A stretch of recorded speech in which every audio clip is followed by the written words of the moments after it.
আমার সকল যোগ্য মা বোনদের জন্য রয়েছে বড় খুশির খবর।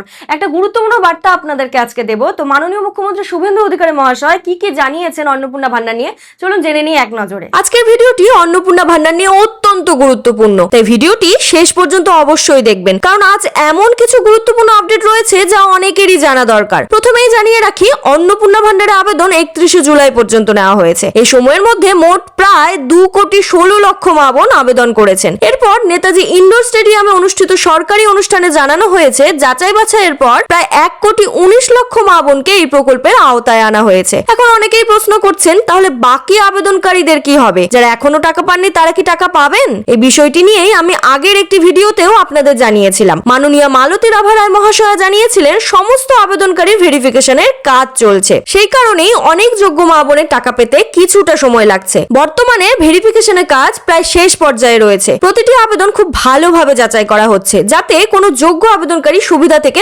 বঞ্চিত না হন। এদিকে অন্নপূর্ণা ভান্ডার নিয়ে মাননীয় মুখ্যমন্ত্রী শুভেন্দু অধিকারী মহাশয় একটি গুরুত্বপূর্ণ বক্তব্য রেখেছেন। তিনি বলেছেন 17ই আগস্ট থেকে ভেরিফিকেশন সম্পন্ন হওয়া মা বোনদের ব্যাংক অ্যাকাউন্টে 3,000 টাকা পাঠানো হবে। তিনি আরো জানিয়েছেন 17ই আগস্ট থেকে টাকা পাঠানোর পর সেপ্টেম্বর মাস থেকে প্রতি মাসের দ্বিতীয় সপ্তাহে অন্নপূর্ণা ভান্ডারের টাকা উপভোক্তাদের ব্যাংক অ্যাকাউন্টে পাঠানো হবে। এছাড়াও আরেকটি গুরুত্বপূর্ণ বার্তা, আগামী 10ই আগস্ট সোমবার দুপুর 2টোয় একটি গুরুত্বপূর্ণ প্রেস কনফারেন্স হবে। সেখানে অন্নপূর্ণা ভান্ডার প্রকল্প নিয়ে বিস্তারিত তথ্য জানানো হবে। এছাড়াও এই বৈঠকে প্রকল্পের যোগ্যতার সম্পূর্ণ ক্রাইটেরিয়া প্রকাশ করা হবে এবং কারা এই প্রকল্পের সুবিধা পাবেন সে বিষয়েও বিস্তারিত জানানো হবে। তাই যাদের এখনো টাকা আসেনি তারা দয়া করে চিন্তা করবেন না। যদি আপনার আবেদন সঠিক থাকে এবং ভেরিফিকেশন সম্পন্ন হয়, তাহলে আপনি ওই প্রকল্পের সুবিধা পাবেন। আরেকটি গুরুত্বপূর্ণ বিষয়, আপনার Aadhaar card, voter card, bank account এবং ডিবিটি এর তথ্য ঠিক আছে কিনা একবার অবশ্যই মিলিয়ে নিন, কারণ ভেরিফিকেশনের সময় এই তথ্যগুলি যাচাই করা হচ্ছে। এবার কমেন্টে অবশ্যই লিখে জানান আপনি কোন জেলার বাসিন্দা। অন্নপূর্ণা ভান্ডারে 3,000 টাকা কি এখনো পাননি নাকি পেয়ে গেছেন? আপনাদের কমেন্ট থেকেই বোঝা যাবে পশ্চিমবঙ্গের কোন কোন জেলার মা বোনদের টাকা